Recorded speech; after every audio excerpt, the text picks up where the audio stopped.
Saya Nurhayati Maduri, guru pengajar SMA Negeri 1 Sindang Indramayu, mata pelajaran PPKN.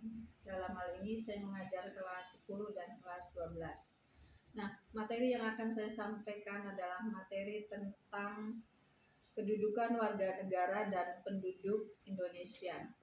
Kita tahu bahwasanya dalam suatu negara itu tidak semua warga negara asli.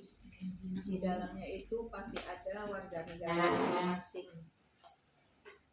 Perpaduan antara warga negara asli dengan warga negara asing itu lebih disebut dengan penduduk. Tentu saja yang namanya penduduk di sini dia tinggal di dalam suatu negara itu berkaitan atau berhubungan dengan waktu atau lamanya dia bertempat tinggal di negara tersebut. Kalau dia tinggal dalam suatu negara waktunya tidak lama, misalnya dengan tujuan pariwisata, itu bukan penduduk. Tapi kalau waktunya bertahun-tahun, itulah yang baru kita sebut penduduk. Sedangkan di sisi lain dalam suatu negara juga kita mengenal adanya warga negara. Apa pula itu warga negara? Nah, di sini sebenarnya yang namanya warga negara itu adalah kelanjutan atau tindak lanjut dari penduduk. Manakala penduduk tersebut ingin menjadi warga negara, ia harus melalui proses yang namanya naturalisasi. Nah, naturalisasi itu disebut juga dengan istilah kewarganegaraan.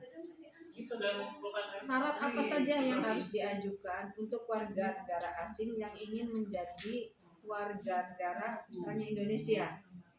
Di sini kita mengenal ya, ada kurang lebih 8 syarat yang harus dipenuhi oleh warga negara asing apabila yang bersangkutan mengajukan naturalisasi. Yang pertama, dari usia.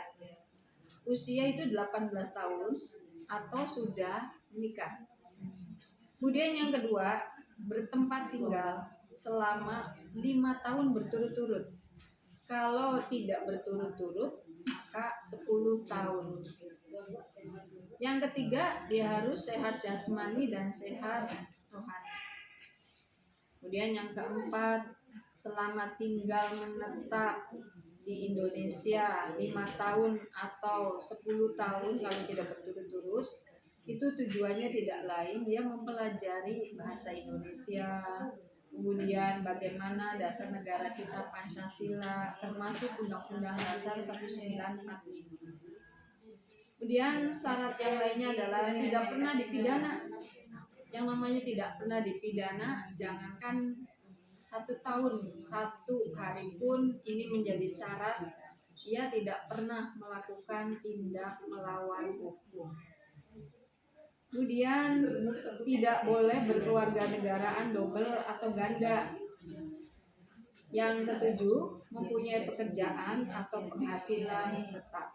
Karena yang namanya proses naturalisasi itu bisa dibilang tidak murah. Kemudian yang terakhir, membayar uang kewarganegaraan ke kas negara. Itulah kurang lebih 8 syarat yang harus dipenuhi oleh warga negara asing yang ingin menjadi WNI melalui proses yang namanya naturalisasi. Demikian materi yang saya sampaikan. Terima kasih. Assalamualaikum warahmatullahi wabarakatuh.